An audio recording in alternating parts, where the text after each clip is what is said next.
क्या लग रहा है ये ओल्ड ट्रैफर्ड टेस्ट मैच का मैनचेस्टर में किस तरफ जाएगा? फंसा हुआ तो है, आई एग्री। और अगर टीम इंडिया ये टेस्ट मैच ड्रॉ कर लेती है ना कल, तो मेरा ख्याल है कि ये वो मतलब विन नहीं है उनके लिए। यहाँ से इंग्लैंड ने जो इस टेस्ट मैच में मतलब इन अ वे के there are a lot of things to talk about. देखो पहले स्कोर बताओ। 358 ठीक है इंडिया का पहली इनिंग में, इंग्लैंड ने उसके जवाब में किया 669। ये इंग्लैंड का मेरा ख्याल है कोई 600 प्लस का जो स्कोर है ना, ये आया है कोई, अल्लाह आपका भला करे, कोई 13-14 साल बाद। इन्होंने लास्ट मेरा ख्याल है कोई 2010-11 में 600 प्लस स्कोर किया था। 160 ओवर्स टीम इंडिया ने बॉलिंग की है। टू बी एग्जैक्ट आपको बताऊं 157.1। ये भी टीम इंडिया ने पता नहीं इतनी बॉलिंग लास्ट कब की थी, इसको भी अच्छे खासे साल हो गए होंगे। ठीक है अच्छा, ये जो 669 इस ग्राउंड के ऊपर किसी भी टीम का और प्लस इंग्लैंड का दोनों का हाईएस्ट है। तो यानी कि अब इस ओल्ड ट्रैफर्ड के ग्राउंड के ऊपर जो हाईएस्ट स्कोर है वो यही है 669 जो इंग्लैंड ने किया है। इसमें there is a lot to talk about. पहली चीज़ तो टीम इंडिया का कप्तान, मैनेजमेंट, बीसीसीआई ये सुन ले कि भाई साहब टेस्ट मैच जो है ना प्रोफेशनल बॉलर्स जितवाते हैं। ऑलराउंडर्स वाला बैटिंग तो डेप्थ दे देंगे, बॉलिंग में फंसोगे। वो आपने देख लिया है। एक बुमराह है आपका स्ट्राइक बॉलर, और उसको देख लो कि वो क्या कैसे खेलते हैं। वो उसको विकेट देने की मतलब वो इस तरह उसको खेल रहे हैं कि जैसे इसको विकेट दे दी ना तो अगले सेकंड मौत का फरिश्ता आकर प्राण निकाल लेगा। वो बुमराह को ऐसे खेल रहे हैं। ठीक है, वो स्टैट्स दिखाकर बुमराह को क्रिटिसाइज़ किया जा रहा है कि मेरा ख्याल है पहले 4 के अगेंस्ट उसकी बॉलिंग एवरेज वो 40 समथिंग की है, टेल एंडर्स के अगेंस्ट 7 की है। तो भैया वो फिर थोड़ा सा हमारी भी अर्ज सुन लो कि वो ये भी तो देखो वो उसको खेल कैसे रहे हैं, ये भी तो मैटर करता है ना। अब मैं इसके ऊपर एक और तड़का लगाऊं। आज के दिन ना ओल्ड ट्रैफर्ड में जोफ्रा आर्चर की, इंग्लैंड का प्रीमियम फास्ट बॉलर, मैं सिर्फ एक मिसाल दे रहा हूं, बुमराह को डिफेंड करना ना करना वो आप जानो भाई, मैं तो आपको सिर्फ एक चीज़ बताने लगा हूं। जोफ्रा आर्चर ने फॉल्स शॉट परसेंटेज पता है उसकी यहाँ 41% के अराउंड है। यानी कि उसने अपने जो पूरा स्पेल है ना उसमें से हर 5 गेंदों के अंदर एक फॉल्स शॉट निकलवाई है। पहली इनिंग में ये 12 पॉइंट समथिंग था, यानी कि हर 9-10 गेंदों में से हर 9-10 गेंदों के बाद वो एक फॉल्स शॉट निकलवा रहा था। सेकंड इनिंग्स में 41%, 40% उसकी गेंदें मतलब समझो फॉल्स शॉट, मतलब इन अ वे के तुम ये समझो कि हर 5-6 गेंदों पर ना वो एक फॉल्स शॉट निकलवा रहा था। हर 5-6 गेंदों के बाद विकेट उसको नहीं मिली। अब क्या कहोगे, उसने बॉलिंग नहीं अच्छी की। फॉल्स शॉट परसेंटेज तो बता रही है कि उसको फेस करना जो है वो नरक में मॉर्निंग वॉक करने के बराबर था। किस्मत भी नहीं होती कई दफ़ा। तो बुमराह के ऊपर उस लेवल का क्रिटिसिज्म होना नहीं चाहिए, वरना वो तो फिर सुन लो उसको, क्या नाम है उसका यार, वो इंडिया का middle order batsman Mohammad Kaif, हाँ उनका world cup winning under nineteen world cup winning captain, उसने कहा है कि भाई ये रिटायरमेंट ले लेगा इस हिसाब से। उसने तो कहा है कि इसकी बॉडी टोल ही नहीं बर्दाश्त कर पा रही टेस्ट क्रिकेट का, रेगुलर टेस्ट क्रिकेट का, तो ये तो रिटायरमेंट ले लेगा इस हिसाब से। अब वहाँ पे ये बातें हो रही हैं और ये कल हो रही थी। आज फिर बुमराह ने मारे 138 तक के बॉल, तो वो उसकी बॉलिंग ठीक है। अब वो अनलकी रहा है, उसको नहीं विकटें भी नहीं, वो एक अलग चीज़ है। ठीक है, लेकिन आपके पास बुमराह के अलावा कोई स्ट्राइक बॉलर ही नहीं है। आपके पास आकाशदीप था, वो अनफिट हो गया। Arshdeep I don't know, test cricket खेलेगा तो पता चलेगा, लेकिन आकाशदीप वाला आपको मैंने तभी कहा था ना, ये इंडिया को सबसे बुरा ब्लो लगा है। आपको याद है जब आकाशदीप की मैंने वीडियो की थी जिसमें मैंने बताया था कि आकाशदीप भी अनफिट हो गया, मैंने आपको क्या कहा था, मैं कहा इंडिया को सबसे बड़ा ब्लो ये लगा है। रेड्डी वाला भी नहीं, अर्शदीप वाला भी नहीं, टू सम एक्सटेंट इवन के पंत की इंजरी वाला ब्लो भी नहीं, सबसे बड़ा ब्लो उनको ये लगा है आकाशदीप की इंजरी वाला। क्योंकि एज बेस्टन का जो था ना विकेट, वो इससे ज़्यादा फ्लैट था ओल्ड ट्रैफर्ड से। और वहाँ पे उसने जिस किस्म की बॉलिंग की थी, जो वो सीम मूवमेंट जनरेट कर रहा था, वो एक स्किल है, वो आर्ट है, देखा था आपने। और फिर उसने कैसी बॉलिंग की और फिर इंडिया ने क्या किया उस टेस्ट मैच में। तो ये आपको ना प्रोस, आपके जो जेन्युइन है ना, जेन्युइन बॉलर्स, वो आपको टेस्ट मैच जितवाते हैं, ऑलराउंडर्स नहीं जितवा पाएंगे। इवन सिराज भी नहीं, सिराज की भी 30-32 की बॉलिंग एवरेज है यार टेस्ट क्रिकेट में। इसका मतलब ये सिराज जान मारता है सर, मियाँ जी जान मारते हैं, मेहनत करते हैं, नज़र आती है, but wicket taking, wicket striking bowler नहीं है वो। Once in a blue moon तो वो कर जाएंगे, रेगुलर नहीं वो कर पाएंगे ये चीज़, ठीक है। ये मैंने इसलिए किया कि आपको देखना पड़ेगा। आपके दो स्पिनर्स आप देख लें, अब इन दो स्पिनर्स के मुकाबले में व्हाट इफ अगर आप कुलदीप को खिलाते इस विकेट के ऊपर, यू नेवर नो, ठीक है। मैं बस एक जिसे कहते हैं बात ही बता रहा हूँ। स्टोक्स ने 141 रन किए हैं सर, ठीक। आ जाते साथ ही ना डॉसन आउट हुआ, और डॉसन का आप आउट देखें ना, आपको लगेगा पता नहीं बॉल नीचे रह गया, नहीं, उससे पिछला गेंद जो था ना वो करके गया था डॉसन के मुंह के सामने से, ठीक है। तो डॉसन एक्सपेक्ट कर रहा था कि गेंद फिर मेरे मुंह के सामने से जिप करके जाएगा, तो वो उसकी बॉडी जो है ना वो थी शॉर्ट बॉल के लिए रेडी। बॉल बुमराह ने किया तेज और सीधा, तो वो जो है ना उसकी बॉडी ने पहले जो एक जिसे कहते हैं ना इंस्टिंक्ट रिएक्शन जो देती है बॉडी, वो शॉर्ट बॉल का था। तो इसी वजह से ना वो आपको एकदम ऐसे लगा होगा कि पता नहीं गेंद कितना नीचे रह गया। टॉप ऑफ स्टंप लगा है गेंद, top of the off stump, कितना नीचे रहा होगा खुद सोच लो, ठीक है। अच्छा, डॉसन के जाने के बाद ना थोड़ा सा ना इसने स्टोक्स ने और ब्रायडन कार्स, इन्होंने जनाब थोड़ा सा ज़रा हल्का फुल्का सा ना वो रखा, ज़रा थोड़ा सा ना आसरा कराया। उसके बाद फिर इन दोनों ने बहुत मारा है, स्टोक्स ने भी बहुत मारा है, कार्स ने भी बहुत मारा है। कार्स आउट ही नहीं होता, अंदाज़ा करो 47 फिर कर गया, पीछे भी एक 50 उसने ठोकी भी है। अच्छा, स्टोक्स का ना पता है प्रॉब्लम क्या हुआ है, स्टोक्स का आप ये देखो कि ये 2 लॉर्ड्स की इनिंग, ये तीसरी इनिंग है इसकी जहाँ पर वो as a captain he is leading from the front, runs भी कर रहा है, विकेटें भी निकाल रहा है। अब इस मैच में 5 भी निकाल दिया, सेंचुरी भी ठोक दी है। आपको पता है क्रिकेट की, टेस्ट क्रिकेट की हिस्ट्री में Stokes is the only third allrounder जिसके 7000 प्लस रन हैं, 200 प्लस विकेट्स हैं। स्टोक्स से पहले सिर्फ 2 ऑलराउंडर्स हैं दुनिया की क्रिकेट की हिस्ट्री में, टेस्ट क्रिकेट की 2 ऑलराउंडर्स हैं जिनकी 7000 प्लस रन हैं और 200 प्लस विकेट्स हैं। कौन भला? Jacques Kallis, sir Garry Sobers, और कोई नहीं है। तीसरा ये स्टोक्स ही है, तो सोचो ये किस लेवल का ये प्लेयर है।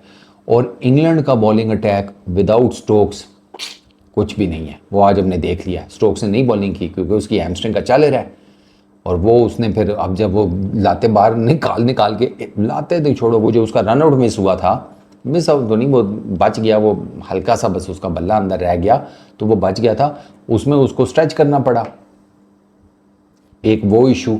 दूसरा उसने जडेजा को एक रिवर्स स्वीप मारा था, दूसरा इशू। तीसरा फिर जब उसको जडेजा ने टांगे निकलवा के खिलाया है, ठीक है, 3 इशू।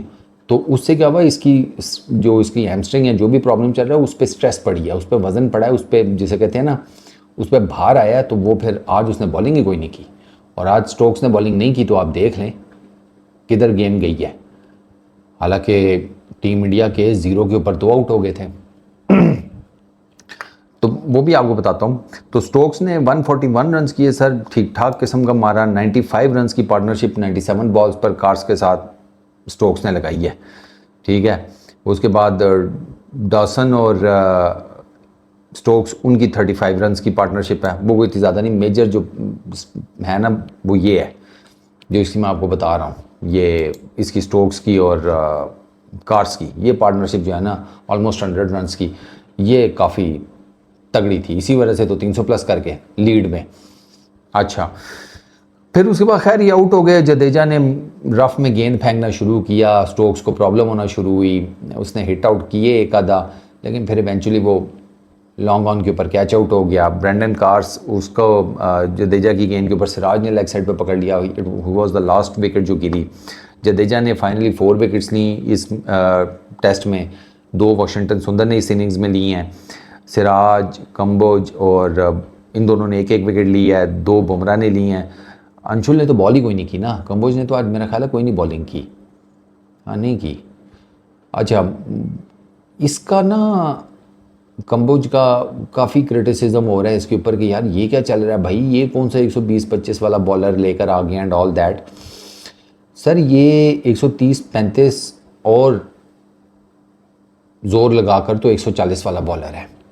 जी जी, यही अंशुल, आपने इसको शायद आईपीएल में नहीं देखा, ये 130-35-40 वाला बॉलर है। अब चक्कर ये है कि 2 मसले हो सकते हैं इसके साथ, या तो अंशुल भाई को इंजरी कैरी कर रहे हैं जिसके बारे में इन्होंने बताया नहीं है, एक ये चीज़। फिर इसी के साथ ये भी हो सकता है कि इनको कोई हल्की फुल्की इंजरी है जिसका टीम मैनेजमेंट को भी पता था, फिर भी उन्होंने इनको खिला दिया। क्योंकि अंशुल ऐसा तो नहीं है कि आया एकदम से कपड़े दिए और चलो जी ग्राउंड में, प्रैक्टिस तो की होगी ना कहीं कुछ बॉलिंग शॉलिंग डाली होगी, गेंदें डाली होंगी। तो ये तो इतने उकाबी नज़रों वाले हैं, इतनी इंटरनेशनल क्रिकेट खेली हुई है इन लोगों ने कि इनको तो भागते हुए पता चल जाता है कि बंदे के अंदर क्या चल रहा है, फुली फिट है नहीं है। तो अब आई डोंट नो ये क्या किया है, लेकिन ये 120 वाला बॉलर नहीं है, ये मैं आपको बता दूं क्योंकि मैंने इसको देखा हुआ है बॉलिंग करते हुए। ये 120 वाला बॉलर नहीं है, ये 130-35-40 वाला बॉलर है। अब फिर है कुछ ना कुछ मसला, डेफिनेटली है। अब क्या है वो फिर मे भी आने वाले दिनों में पता चल जाए। तो ये अंशुल का ये प्रॉब्लम है और कोई सीन नहीं है इसका, बेसिकली ये प्रॉब्लम है कि इसके साथ कुछ ना कुछ चल रहा है। दूसरा एक इशू ये हो सकता है कि कोई प्रेशर में हो तो बॉडी जो है ना स्टिफ हो जाती है आपकी ना, आपको स्ट्रेस हो ना थोड़ा एंग्जाइटी टाइप, प्रेशर बड़े मैच का ये वो, तो आपकी बॉडी स्टिफ हो जाती है। बट द थिंग इज़ कि इसने इतनी क्रिकेट खेली हुई है कि he was ready to play international cricket. Anshul एम ही नहीं मुँह चुप के आया, पर्ची थोड़ी है, वही अच्छी खासी क्रिकेट खेली हुई है इसने। तो अब फिर इतनी क्रिकेट खेल के आया हुआ है तो ये तो हो नहीं सकता कि यार इतना टेस्ट मैच चल रहा है और उसमें अभी तक इसकी बॉडी स्टिफ है। तो मोस्ट प्रॉब्ली अंशुल के साथ ना कोई फिटनेस का इशू है, बट अब वो जब टाइम आएगा तो ही पता चलेगा। अच्छा जी, अब 300 प्लस की लीड, 311 की मेरा ख्याल है एग्जैक्ट, उस पर जब टीम इंडिया बैटिंग करने आई तो लंच पर गई 0 for 2, 2 गए, आते साथ ही पहले ओवर में वोक्स के जयसवाल गया, सुदर्शन गया। कैसे गए, एक टेक्निकल चीज़ आपको समझाता हूँ। आपने ना 160 ओवर फील्डिंग की है, सुनना ज़रा। अब 160 ओवर अगर तो आपने फील्डिंग की है ना आगे पीछे डीप में कहीं, आप थोड़ा सा रेस्ट भी करने चले गए फिर आ गए, डीप में आगे पीछे कहीं फील्डिंग कर रहे हैं, वो इंतहाई डिफरेंट है उस फील्डिंग से जो आप बैटर के इर्द गिर्द कर रहे हैं। मिसाल के तौर पर स्लिप्स में, पॉइंट में, गली में, आगे पीछे, ये वो पोजीशंस हैं कि जहां पर ना आप यूं करके खड़े होते हैं, आई चली गई, मतलब आपको हर वक्त रेडी रहना पड़ता है। तो जो डीप का फील्डर है ना उसकी निस्बत आप जो है ना, आपकी कंसंट्रेशन, आपकी बॉडी हर वक्त 100% रेडी रहती है। उसमें होता क्या है, आप लेथार्जिक हो जाते हैं 160 ओवर्स फील्डिंग करने के बाद। और 160 ओवर फील्डिंग करने के बाद जब आप आए हैं ना बैटिंग करने, तो जयसवाल और प्लस सुदर्शन, इन दोनों के साथ आप देखें इनकी टांगें नहीं हिल रही थी, ये थके हुए थे दोनों। जयसवाल का तो चलो शॉट भी ठीक नहीं था, टांगें ही नहीं हिली तो शॉट कहाँ से ठीक आना है। टांगें एक दूसरे के साथ जुड़ी हुई हैं, सिर्फ एंगल्ड बल्ले के साथ वो लेग साइड पे खेलने के चक्करों में था, पड़ के थोड़ा सा बॉल बाहर को आ गया तो उसका एज निकल आया, वो स्लिप्स में चला गया, फंबल हुआ इससे जो रूट से, लेकिन उसने कैच पकड़ लिया। सुदर्शन अगली गेंद के ऊपर आराम से छोड़ सकता था, डबल माइंडेड था, जिस्म थका हुआ, दिमाग स्ट्रेस्ड आउट, छोड़ो नहीं चलो, वो जैसे कहते हैं छोड़ते हुए यूं किया तो वो गेंद लग के वो भी स्लिप में चला गया। इन दोनों के साथ ये हुआ है, एक का ब्रुक ने कैच पकड़ा है, मतलब सुदर्शन का ब्रुक ने कैच पकड़ा, दोनों 0 के ऊपर गए हैं। तो आपको क्लियर कट पता चल रहा है, और दोनों का जिसे कहते हैं ना कोई फुट मूवमेंट नहीं थी, कोई कुछ नहीं थी, साई सुदर्शन तो बड़े आराम से, जैसे कहते हैं, गेंद छोड़ सकता था बड़े आराम से, लेकिन मैंने आपको बताया ये एक बहुत टेक्निकल पॉइंट है। इसी के कॉन्टेक्स्ट में केएल राहुल को देखें ज़रा आप। केएल राहुल ने आज के दिन स्लिप में कितनी फील्डिंग की है। सुबह तो वो था ही नहीं, अच्छे खासे ओवर वो गायब रहा है उधर से, वो नहीं था उधर, वो इसी चक्कर में नहीं था, क्योंकि उनको पता था कि यार इसको ना वो 100% कंसंट्रेट करा के ना बेड़ा नहीं कर करना, इसने ओपनिंग करनी है। ये गलती जसवाल और सुदर्शन के साथ तो कर दी गई, केएल राहुल के साथ नहीं की गई। अब केएल राहुल की इनिंग देख लें और बाकी दो की देख लें, ये है सीन। अब 87 केएल राहुल, 78 शुभमन गिल। शुभमन गिल ने आज क्या डिफरेंट किया, शुभमन गिल आज आते साथ बाहर खड़ा था क्रीज के, वही उसका जो पैटर्न उसने स्टार्ट ऑफ द सीरीज किया था, रियली डोंट नो उसने ये लॉर्ड्स में क्यों नहीं किया। पहले वो करता रहा है, वो कामयाब रहा है, उसने आज भी किया, आज भी बच गया। आज उन्होंने शुभमन गिल के पैड पे इतने गेंद मारे हैं कि आपकी सोच है। जोफ्रा आर्चर का एक यॉर्कर, ओफ, वो पता नहीं कैसे बच गया, वो कंक्लूसिव एविडेंस नहीं मिला, क्योंकि वो अब समझ नहीं आ रही थी, क्योंकि गेंद जो है ना बल्ले और पैड के बीच में यूं फंसा हुआ था। ये गेंद है ना तो वो यूं फंसा हुआ था, बल्ला और पैड जो है ना बिल्कुल यूं थे। अब वो समझ ही नहीं आ रही थी, पहले बैट लगी है पहले पैड लगे, दोनों इकट्ठे भी लग सकते थे। तो वो जिसे कहते हैं ना, थर्ड अंपायर ने साहब कहा कि यार अब ऑन फील्ड अंपायर ने अगर नॉट आउट दिया ना, तो मुझे कोई ऐसा कंक्लूसिव एविडेंस मिल नहीं रहा कि मैं ओवरटर्न कर दूं इसके डिसीजन को। शुभमन गिल को एक चांस वो मिला, चलो इसको चांस ना भी कंसिडर करो। डॉसन ने एक एयर ड्रॉप कर दिया शुभमन गिल का टी के आसपास, वो एफर्ट तो उसकी अच्छी थी, लेकिन बस वो कैच छूट गया। और नॉर्मली मैं आपको बात बताऊं, इंग्लैंड वाले ऐसे कैच छोड़ते नहीं हैं, कर लेते हैं। ऊपर से उन्होंने डॉसन को पॉइंट पे खड़ा किया हुआ था। ये वो फील्डिंग पोजीशन है जहाँ पे दुनिया भर की जितनी भी टीम्स हैं, जो भी मर्जी फॉर्मेट हो, अपना बेस्ट फील्डर खड़ा करती हैं, क्या T20, क्या ODI, क्या टेस्ट क्रिकेट, पॉइंट पे आपका बेस्ट फील्डर खड़ा होता है, क्योंकि यहाँ पे गेंद आता है, तेज़ आता है, कैचेस निकलते हैं, you have to be very sharp. आप बहुत जिसे कहते हैं ना ज़बरदस्त किस्म के फील्डर हों तो आपको पॉइंट पे खड़ा किया जाता है, और डॉसन खड़ा था तो डेफिनेटली इसका मतलब है कि वो फील्डर अच्छा है, लेकिन उससे वो कैच ड्रॉप हो गया। केएल राहुल ने चांसलेस बैटिंग की है। अच्छा, फिर एक और चीज़ के स्टोक्स ने कोई नहीं बॉलिंग की सर आज, ठीक है और स्टोक्स के बॉलिंग ना करने से ना थोड़ा थोड़ा आपको ये इंग्लैंड का तो इस पेस अटैक का पता चल गया कि भाई इनके अंदर इतनी जान नहीं है आउट करने वाली।